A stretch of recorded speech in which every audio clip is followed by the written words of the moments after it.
Welcome to another edition of Expanding Mind. I'm your host, Eric Davis, continuing our conversations about the cultures of consciousness. And again, what is becoming a weekly refrain, please, if you enjoy the show, take some time, write a review, get the word out wherever you get your casts, as they say. It'd be greatly appreciated. And again, there's a whole treasure trove of shows on technosis.com as well as Podbean.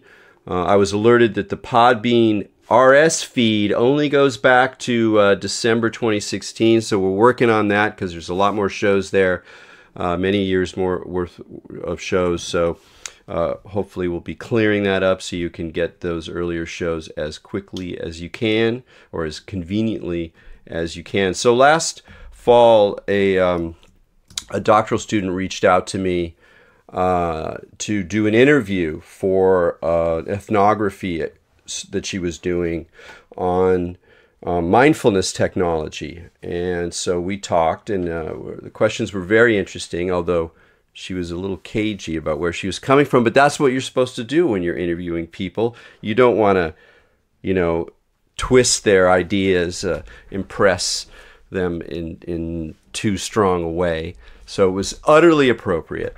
But I was very intrigued with her study because the idea of approaching this whole explosion of mindfulness and well-being technology and how it's transforming our ideas of Buddhism, of meditation, of well-being, and doing the technological entrepreneurial spin on these things is a fascinating topic. Sometimes a bit dismaying to me personally because it's not really where I'm coming from, even though I've always been interested in technology and believe in the approaches that are summed up in the local community's name, consciousness hacking. I think the idea that we are in physical bodies with these curious consciousness flows going on, and that we can nudge it and perturb it and expand it and intensify it, and that it's sort of our right to explore in that spirit. And I think a lot of spirituality in the modern world comes from that kind of urge to explore and the sort of self-reliance that it implies. There's problems with that view, of course. That's always part of the pie is the problems. But I'm really interested in this process at the same time as that's going on in this era of hyper-capitalism and the sort of end of the world. It all becomes a little stranger when we start to factor in artificial intelligence and the management of affect and experience through technology, the ways in which experience design is becoming more and more robust and intensified. So I'm really looking forward to talking to the so far unnamed doctoral candidate, Rebecca Jablonsky, who is... she's getting her PhD at the Science Technology Studies at Rensselaer Polytechnic, but she's currently in Berkeley. She's lived in the Bay Area before, and I was really interested to find out before she entered her PhD program doing technology studies, which is a great field. It's one of my favorite fields in academia right now. I think that a lot of the best questions are being asked there. But before that, she was a UX designer, a user experience designer. My wife was a user experience designer for a long time, and so I've been around that community and a lot of the issues for quite a long time. And I think that's going to add an interesting twist to the conversation, that she's not just coming from a academic background. So with no further ado, Rebecca, welcome to Expanding Mind. Thank you. Thanks, Eric. Thanks for having me. Absolutely. So are you done with your ethnography? No, I'm right in the thick of it. I started probably around the end of summer 2018, and I'll continue my ethnography through September or October 2019. Man. So I have a good sense of some of the themes that have emerged, but I'm also very much still in the thick of it. God, how many people are you going to be talking to in the end? I think I estimated around 50, but it's not just talking to people. So, you and I did a one-on-one interview. A lot of the work that I do as an ethnographer is embedding myself in cultures of technology, which being in the Bay Area really helps doing that, getting that sort of immediate experience of the technology industry by going to events, going to conferences. The consciousness hacking community that you mentioned actually has been a really good avenue for my research in that. So there's a lot of observational as well as speaking and interview components to the work. I wanted to mention, since we're talking about consciousness hacking, and I suspect you're going to be there as well, up in May 18th and 19th here in San Francisco. They're holding the Awakened Futures Summit. And it's even kind of interesting to read the copy, because it kind of, sets the stage for our conversation. I mean, the summit is devoted to the intersection of psychedelics, technology, and meditation, which is already kind of mind-blowing to me that can be said so sort of as a matter of course these days. And together we'll explore how the renaissance of psychedelic science and the mainstreaming of contemplative practices might combine with the latest transformative technologies to create the next paradigm of healing and awakening. There's so many things going on in that already.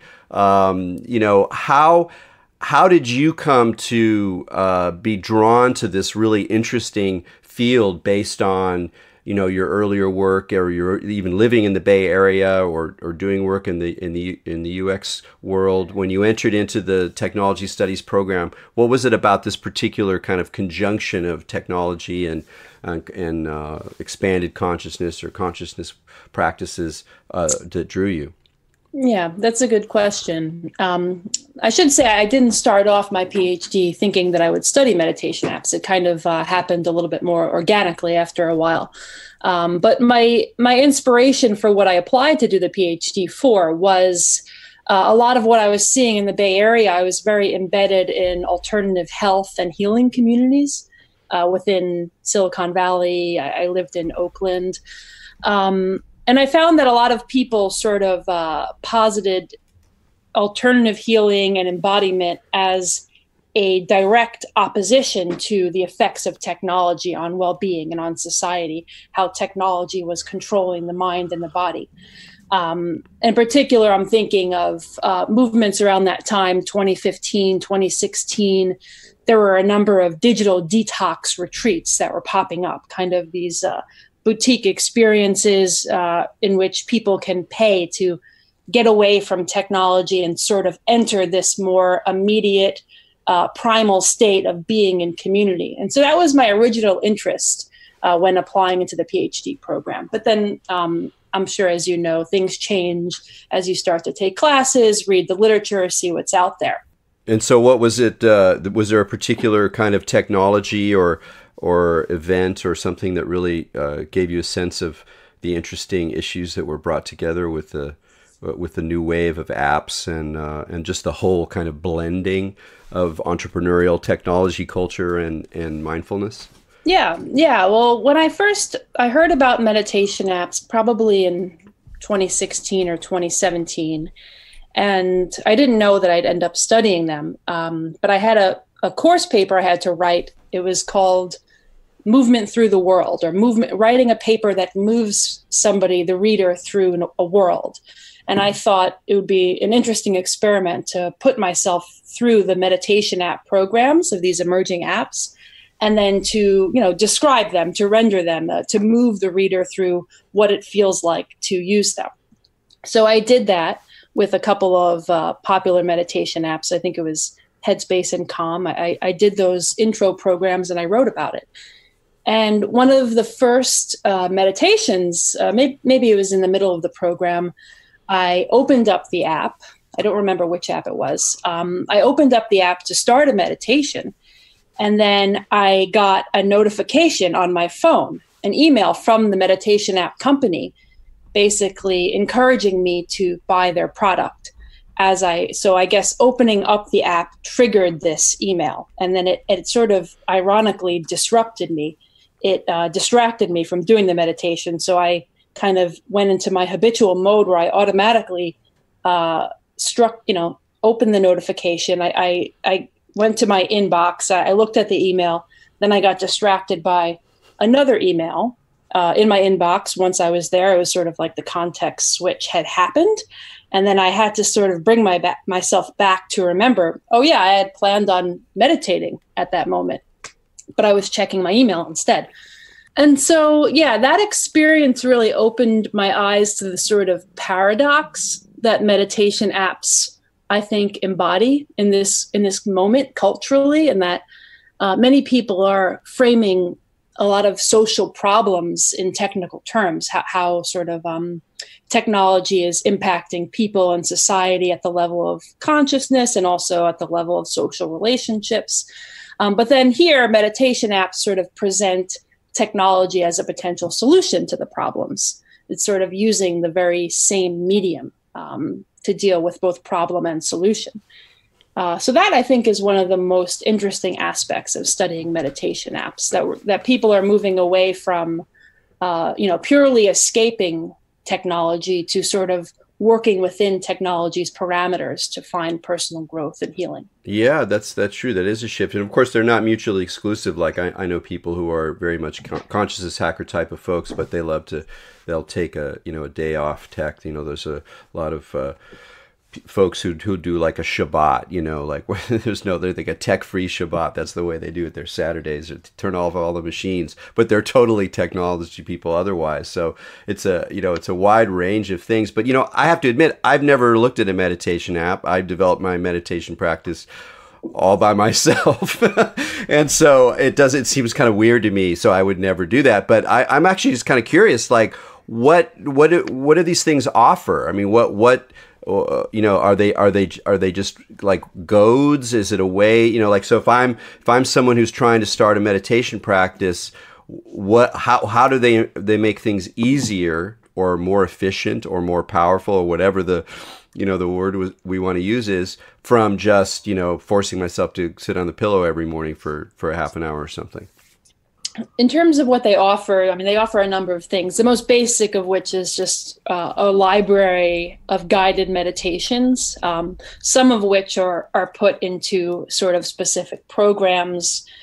So like a 10-day meditation program for anxiety, for example. So there's a little bit more of, directing the user towards specific paths that might be useful for them. What are the various features they have other than guided meditations? I know that some of them have, like, they'll show that other people who are using it at that same time, so you don't feel like you're like meditating alone. It's like, oh wow, there's like 200 people right now who are meditating. I'm going to join them. I know some have that kind of feature. I'm just thinking of the different ways in which the affordances of the technology are used in order to encourage people or draw them into practice. Yeah. So a good example of another feature, which I think is a little bit more abstract, but for the Calm app, for example, when you open the Calm app, basically you're entering this sort of natural world, a sort of dynamic waterscape where there's water, there's sort of flowing water, and there are birds chirping. They kind of like recreate this natural environment upon opening the app. And I think you could actually change it. So you might want to have like a crackling fire instead of this body of water as your main screen. But a lot of these apps sort of try to transport the user to another frame of mind through atmosphere. So the visual and the music component is another thing. So the apps have nature sounds, relaxing music.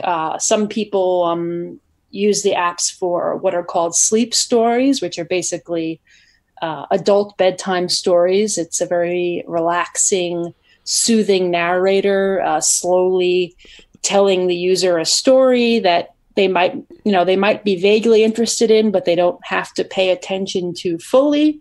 And people listen to this as they sort of drift into sleep. It helps them sort of like just an adult bedtime story. So yeah, there are a number of features that the apps provide. And had you done much meditation before you started to do this exploration? I had, yeah. I did yoga teacher training, so meditation was a large component of that. I've been in the yoga community for probably about 6 or 7 years now. So my experience has mainly been through in-person communities, but I do use the apps as a sort of way to explore my research topic.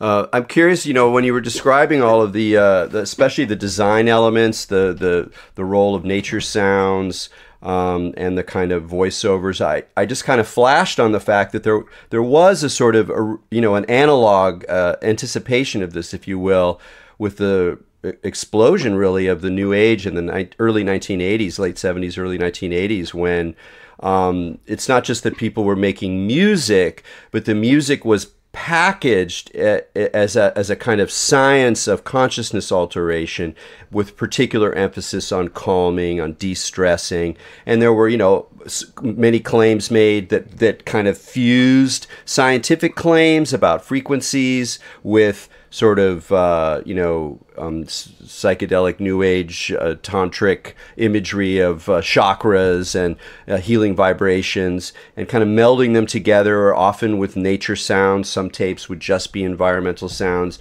And what's interesting about these things, which were mostly on cassette, is that they did have to do with their own sort of technological evolution. Like, it was partly the availability of inexpensive cassette tapes that enabled this sort of world to emerge, which was very much focused on that particular technology, rather than, CDs hadn't really started coming in yet, and more than vinyl albums, because they were sort of more handy. They're the early days of the Walkman.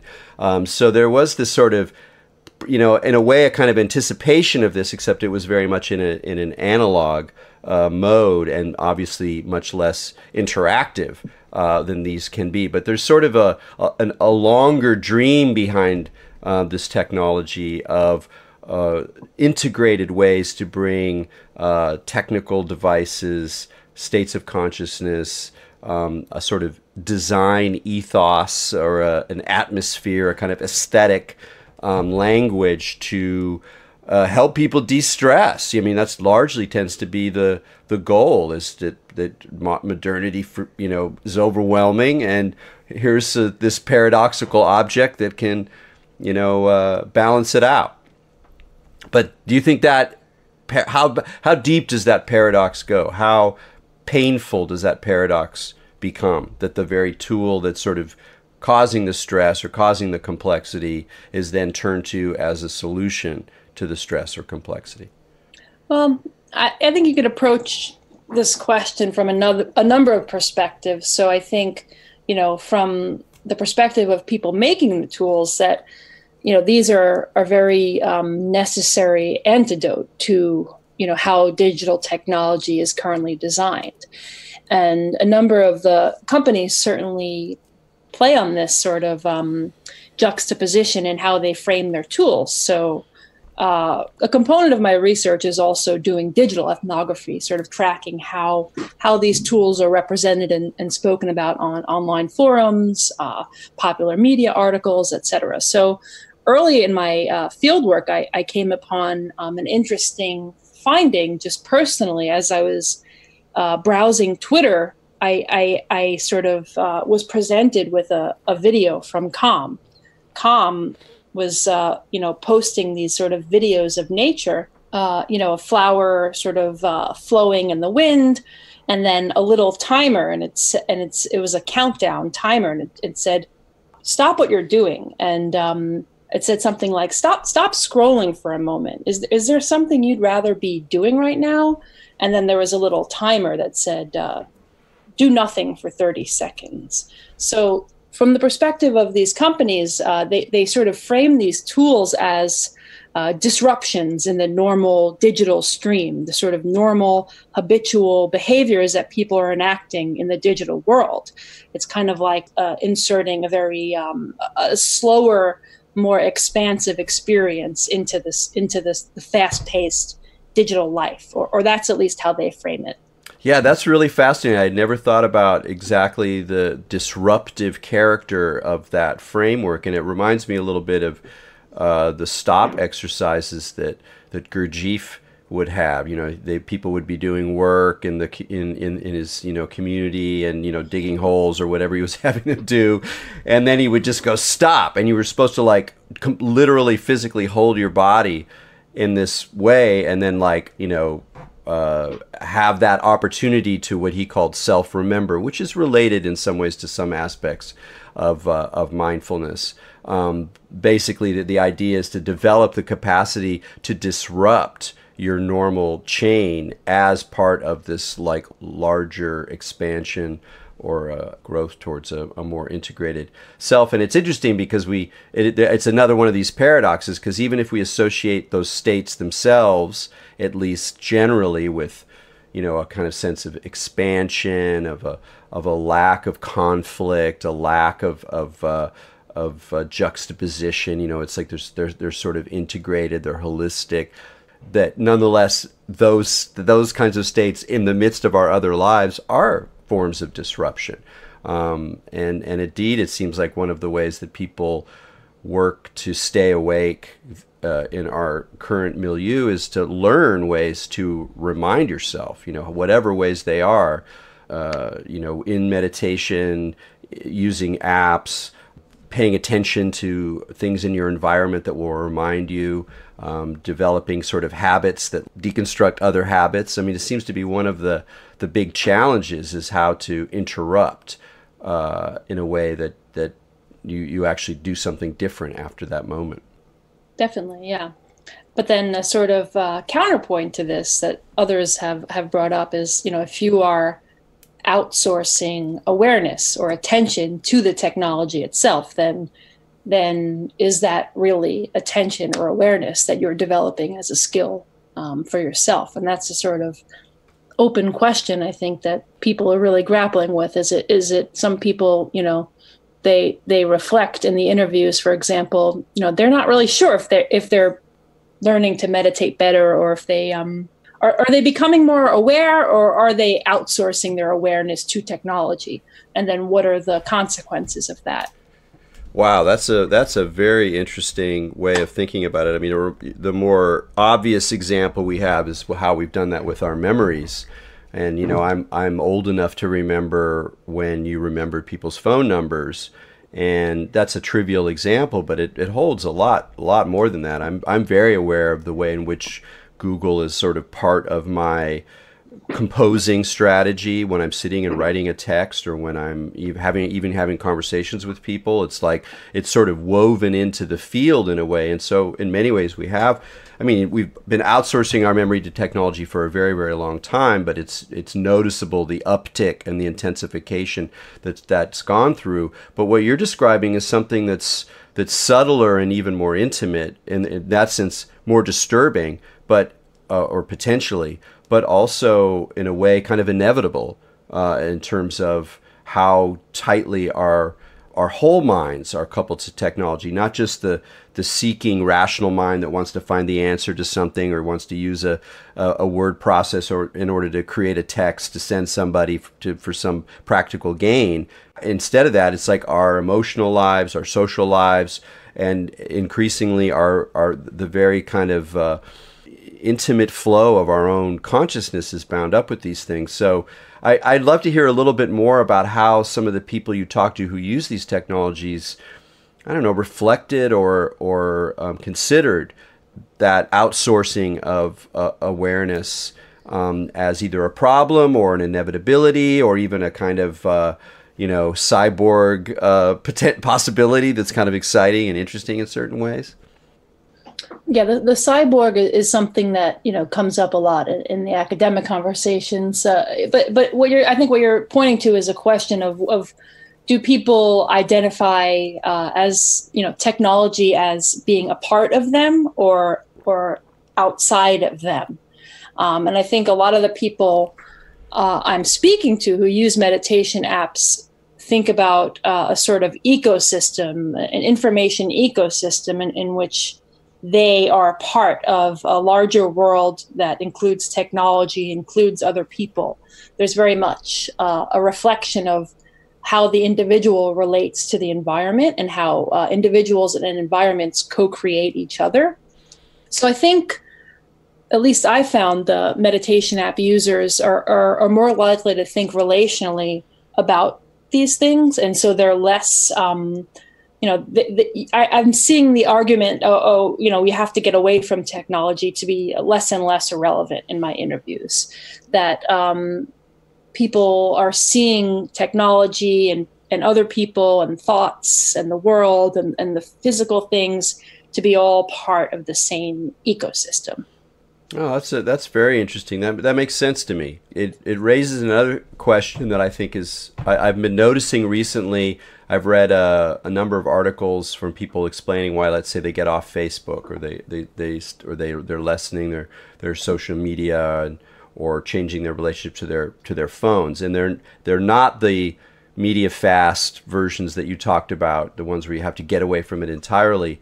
But a lot of the reasons seem to come from a growing awareness of their experience of their relationship to these feeds as being addictive or disruptive, or of taking over something that they used to enjoy, like sitting, having 3 minutes free when you're waiting for something and you just loaf, you just sit there, like just loafing. It's very difficult to do when you have a phone. You're always checking your feeds, you're checking the news, and how it's not so much about like, oh my God, the technology's evil and taking away my mind. It's that realizing that there's a lot of different ways to interact with technology, and that part of the problem of our situation right now is just that some of the very compulsive affordances of technology have been taken up kind of unthinkingly, and that if we are in some kind of weird race where people are trying to not just give in to all of the prompts and all of the habits,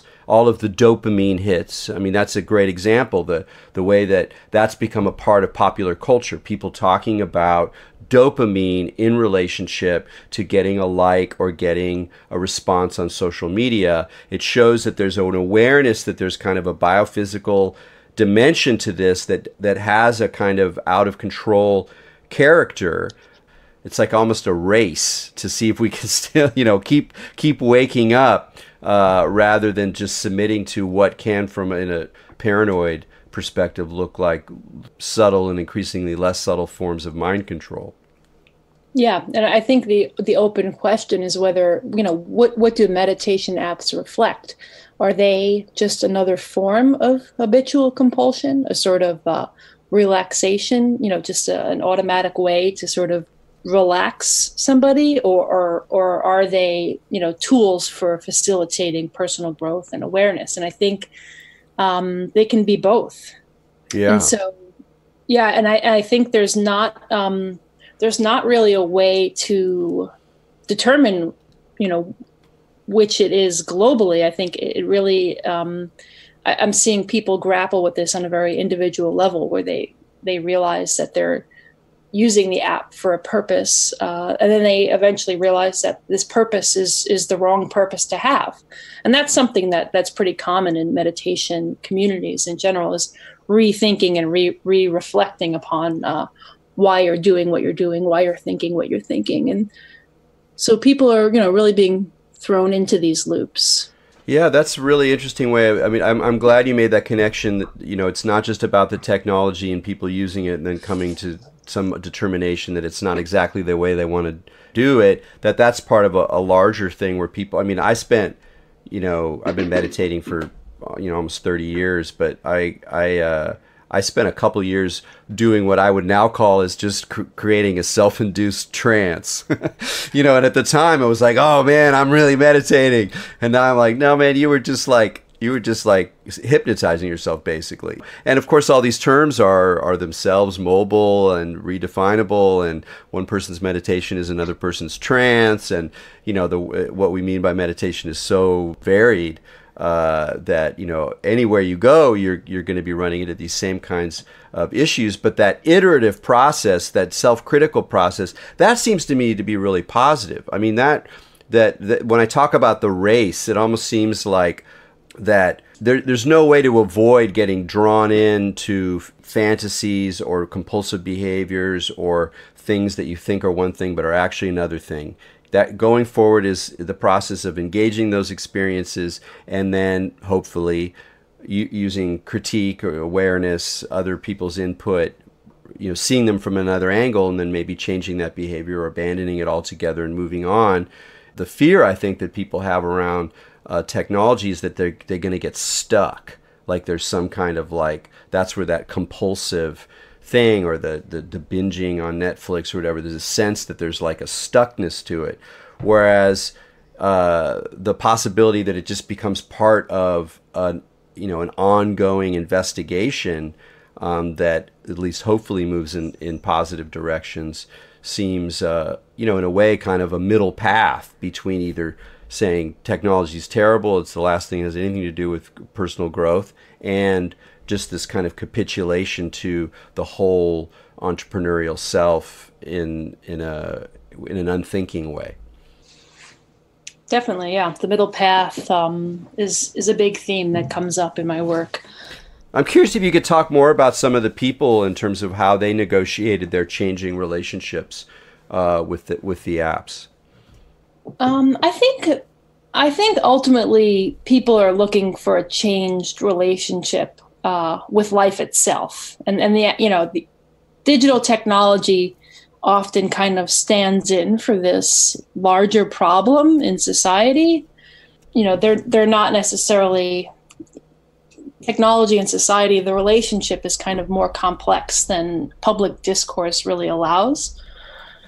So I think people are really looking for a change to their life, to the experience, how they experience the world, how they go about the world. And then there's also this feeling that, what parts of the world can people actually change? And that's a sort of a larger question, is what can you intervene upon? So a lot of, the common sort of trope is that you can't change the world, but you can change yourself.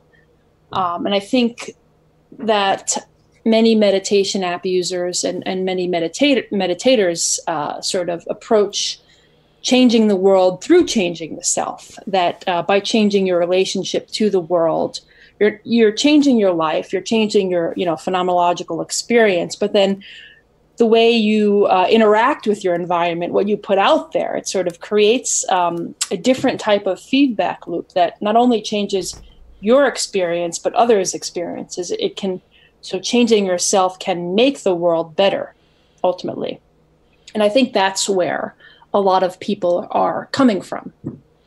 Does that apply to the creators as well, the engineers, the marketers, the business folk, the entrepreneurs who are behind these apps? Obviously you've spoken to a lot of them, but I'd be curious to get your sense of where they're coming from in terms of a sincere commitment to the hope of human flourishing, or more of a, hey, here's a new market, a new set of customers who can be treated to algorithmic processes in a way that makes us some money. I mean, there's a whole range in between, but I'm curious what your sense was of the intent of the people who are developing these programs. I think the intent is largely positive. A lot of people in the industry that I've spoken to have extensive experience with meditation. Some are meditation teachers, or they've done extensive monastic training in some capacity. They've done 10-day meditation retreats. They have that sort of experience and that personal story about why they think meditation is important, and it can be a little bit evangelical at times, in that they're trying to then enroll millions and millions of people into these experiences that they personally had. But I think the intention is generally quite positive.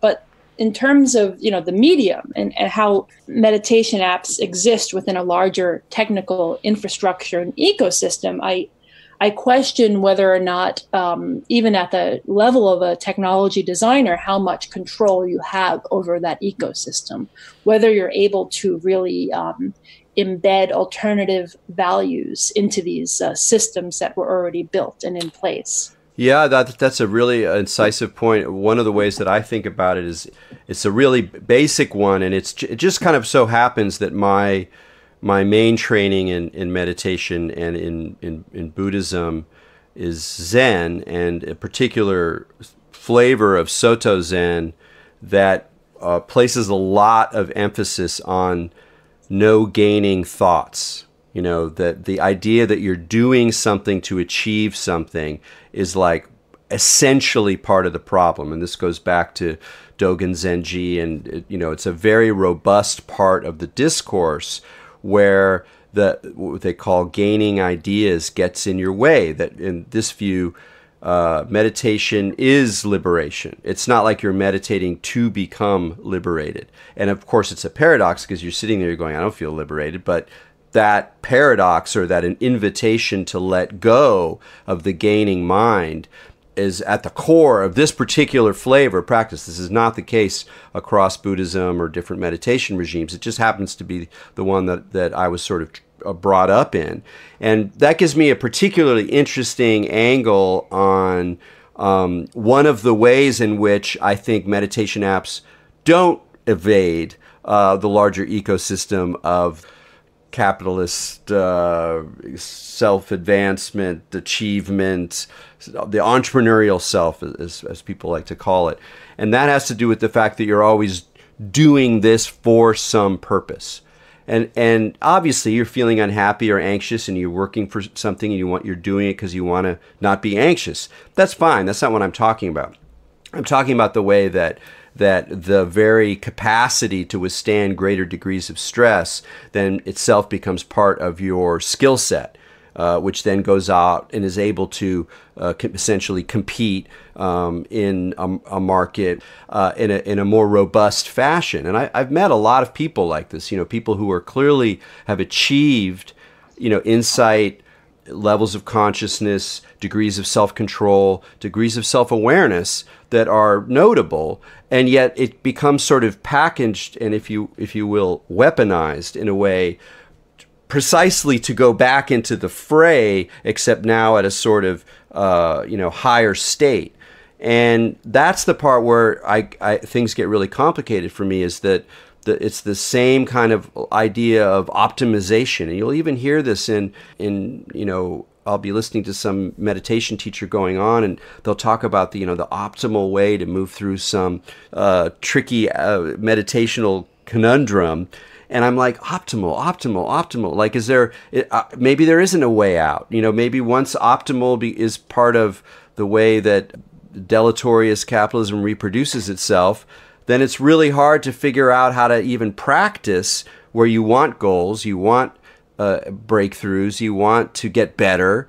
But at the same time, unless there's some really strong relationship to this idea that I've learned about practice is liberation, or no gaining idea, or as Aleister Crowley put it, no lust of result, that idea, unless you balance that, then it becomes really easy to just reproduce the same drive that is so pervasive throughout the society.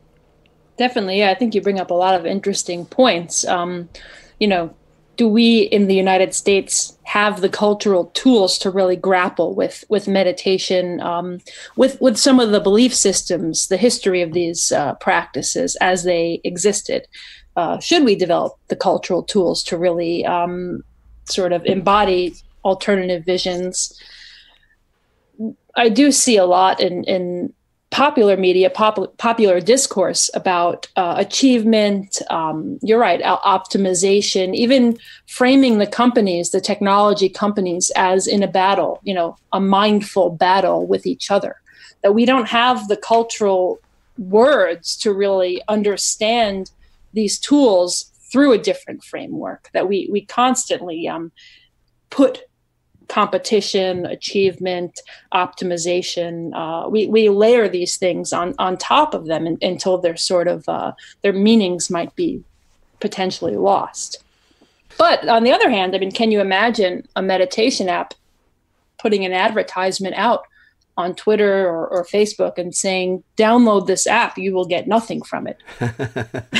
No, it's true. Even though in a lot of ways that's what, there's a lot of teachings where that's what you get at the end. It's like, you thought you were going to get something, you're not going to get anything. And And whereas that kind of thinking, that sort of paradoxical, even ironic thinking about the ultimate purposelessness, or the fact that you get climbed the ladder and you get to the end and it's just a shoot down to where you started, that was part of the popular countercultural spiritual mind frame. Not the dominant part necessarily, certainly not the dominant part of 70s self-actualization, but it was a very definite current within Buddhism, within spiritual practice in general, a kind of playfulness or an irony about exactly what you're doing with it. It had a sort of existential character to it. So it's not that these things are too complicated. It's just that, like you say, I think that the conditions have changed so radically that people don't, they're not amused or even attracted to, hey, download this app, it's not going to get you anything, which is kind of funny. It's kind of, that's sort of attractive to me. But we really are in it's a different time. But that's part of what, from my perspective is I really wonder about what gets lost when even the kind of weird translations of different religious traditions that we had in the countercultural period, even when those translations kind of dissolve and meditation and becomes mindfulness, and mindfulness becomes well-being, and well-being is just sort of part of the management of the body-mind as it withstands the pressures of the contemporary moment, that something really is lost. And I can speak about it from the liberation point of view, like from a more quote unquote religious point of view in terms of Buddhism or other practices, or Vajrayana or whatever. But even leaving that aside, it still is. I find it a little unnerving. There's what calls you out, what pulls people to another dimension, a way of a perspective on their lives that's sufficiently outside of that normal churn. That something really can happen, but maybe it does, and that's just me sitting back being a little cranky. You've talked to a lot of people. Have people who are using these apps really had breakthroughs or things that were life-changing, things where they ended up acting differently in the world? Definitely. Yeah, I've definitely heard a lot of positive stories about the apps. But there is a sort of ironic thing that I've found, which is that many people feel like once they reach a certain point with the apps, they no longer need the apps. And so that's something interesting to think about. And certainly a lot of app designers have expressed this, that ultimately they think that the app is a sort of tool for beginners, a sort of entry point into a larger exploration that technology can't always mediate and shouldn't always mediate.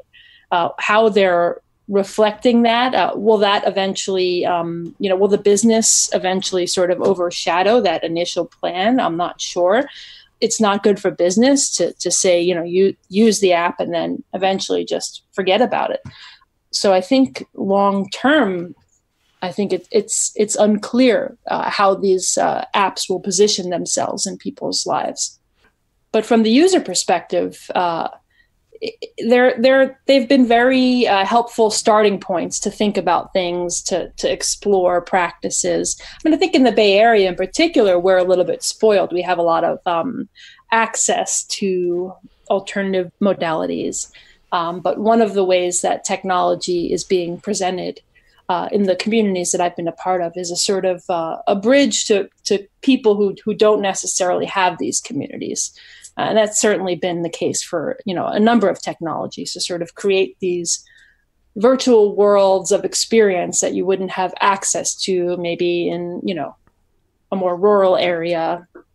Oh, absolutely. I mean, I think that's the for me, the biggest paradox of a lot of these popularizations is that I tend to be kind of cranky about the way they look in my world, how they show up in as someone who lives in San Francisco, who has already been doing this for a long time and kind of came from more of an underground perspective. So then I'm like, this is kind of cheesy. It's kind of easy. It's like, it's a little bit too that flavor of tang that comes with a lot of Silicon Valley interventions in our well-being or in our consciousness.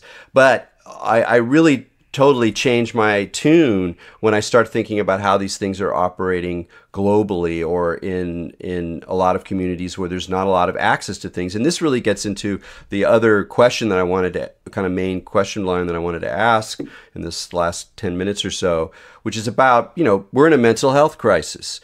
America, the U.S., the world, I think it's only going to get worse because things are only going to get weirder. They're just going to get more stressful and more strange. So if we're already in a mental health crisis, issues of anxiety, of depression, of paranoia, of psychosis, although that's a little harder to say how its rates are changing. But in any case, we're definitely in the situation, and there's not enough doctors, there's not enough money in the system to get people what they want. So a lot of people looking at it like systemically are going, Jesus, what are we going to do with all these people? And one of the answers is saying, like, look, you can do cognitive behavior therapy online. You can even have the algorithms do it, and you can get some of the basic tools out there, because a lot of it has to do with like habituating yourself to certain sort of feedback loops and certain sort of ways of gaining perspective on your own mind. And clearly that kind of works to a certain level. And in a lot of ways, these meditation apps, they're kind of part of that current, in a way, taking them out of the like spiritual growth or, well-being industry, and kind of looking at them in a way as another expression of the fact that a lot of suffering people aren't going to have a lot of opportunity for robust either therapy or spiritual groups, and these things are ways that people can learn basic mind training in order to at least set in motion something that probably at some point would require more sophisticated or more personal work.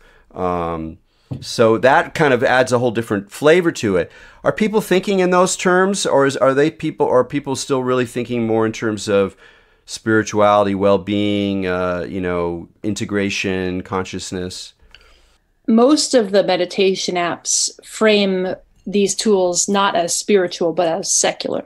But they certainly serve a function that would be similar to spirituality. You can see how they might be similar in function, but not name, for a number of reasons. And there's also the element, I think when you were speaking about your experience, you interpret these apps as almost like losing something that you is available, this sort of wider framework.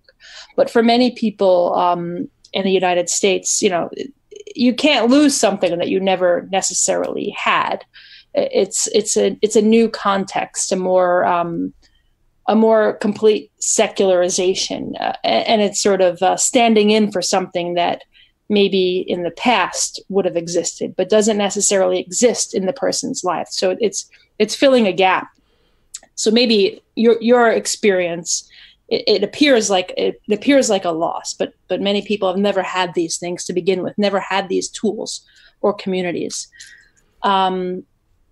I'm glad you mentioned the mental health crisis, because that's, I've mainly spoken in this podcast about the digital technology, attention, sort of public conversation. But the mental health crisis I see as a sort of parallel conversation within which meditation apps and self-care practices really should be spoken about.